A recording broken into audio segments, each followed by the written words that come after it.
story, and I'm here with kind of a classroom story. It was a take your daughter to work day. I think that eventually became take your child to work day. Anyway, my daughter was in middle school. This is a story about my younger daughter. She was in middle school. She was either, I think she was in 8th grade, and her social studies class said that they recommended that the students where they go to their parents' work. Well, she came to my high school class, and one of the boys said, this was actually the day after my daughter had been there, "Is your daughter dating anyone?" My answer, "No, but she's not allowed to date till she's 16. He's like, "It's all right. She's worth waiting for." So I'm like, okay, we'll stick with that story. You enjoy that.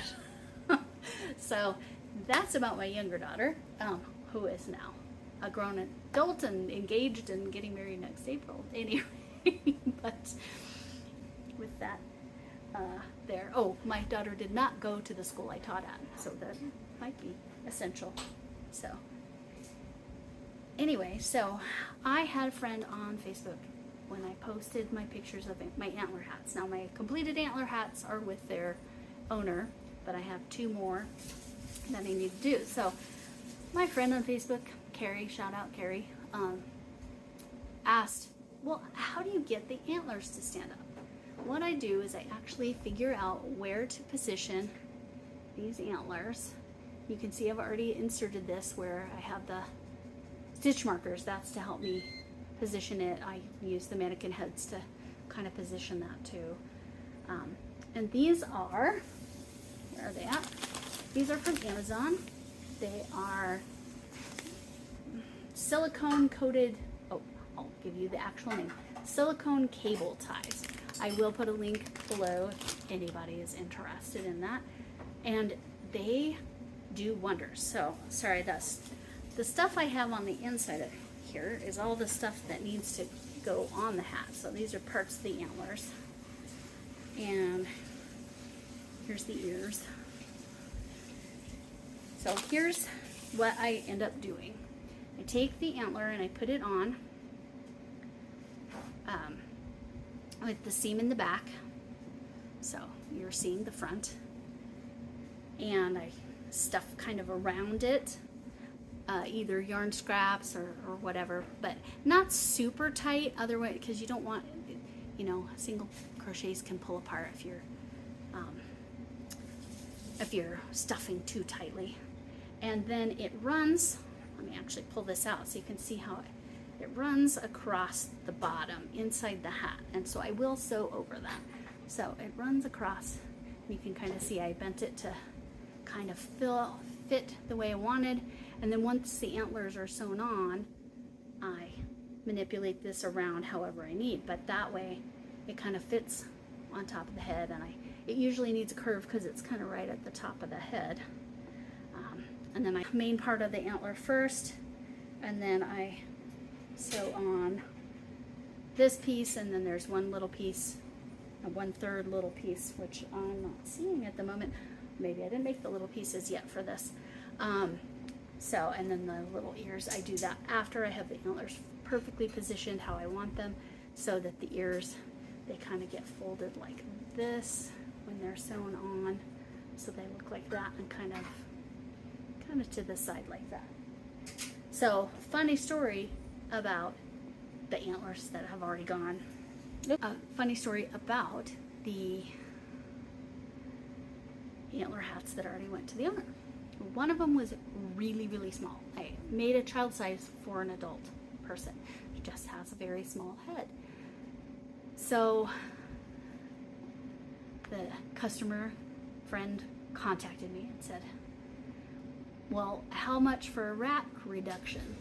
My first thought was, sounds like you need to contact a plastic surgeon.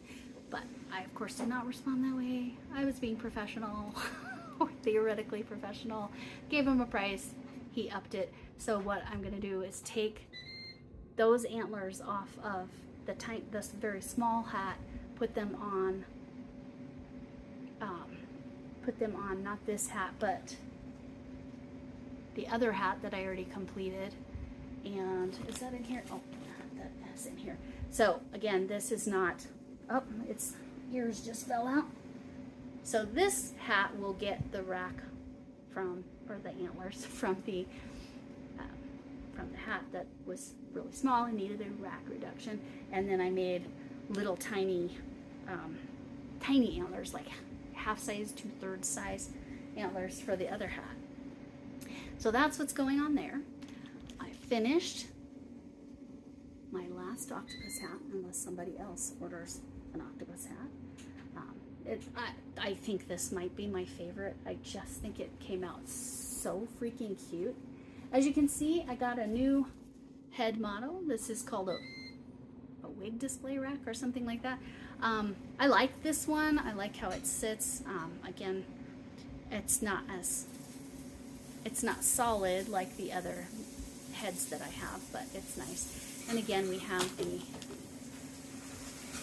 red doggy poop bags in there, making the sack nice and full, but not adding a ton of weight to drag it down. So I love it.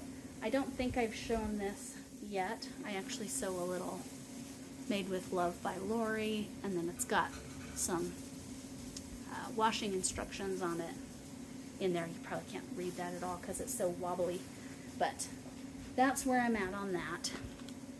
Now with my older daughter, she has her second baby on the way. Very excited about that. So I ordered a Hirschner's Afghan kit. It was super reasonably priced, and I just loved the pattern. I feel like it's gender neutral, and I just love it. But I could not find this pattern anywhere else, or even something similar to it, where it was the sunflower spiral with the points. So it has like that raised seam there, and then it has the holes in between. I could find the raised seams, but not with the holes, or I could find the holes, but not the raised seams. So I had to order the kit from Hirschner's. Luckily, they were having 25% off anything that was sunflower. So I also got some of the $3 yarn that Bag O' Day talked about, because it is so gorgeous. But these are huge balls, and they're considered a bulky 5. Again, that is not because the yarn is thick. I don't even know if you can see how incredibly thin that is, but there's so much halo on that. This does have wool in it, so just beware. I was considering making a baby blanket from this, but it's not washable. It has wool and mohair in it, so washing it would just ruin it. So I need to make something that doesn't need to be washed with this. But $3 a ball and something like 1,000 yards or something. I can't remember. It's a lot of yardage. I think it says online how many yards, but I just remember it was a ton of yards. But I'm excited about that yarn.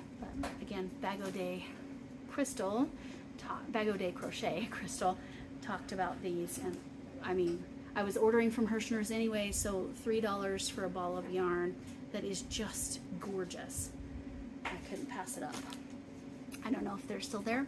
I'll link it. I'll link it if there are. I'll link this pattern or this kit, because I think it's so stinking cute. But I'll link that below, and thank y'all for coming by and visiting.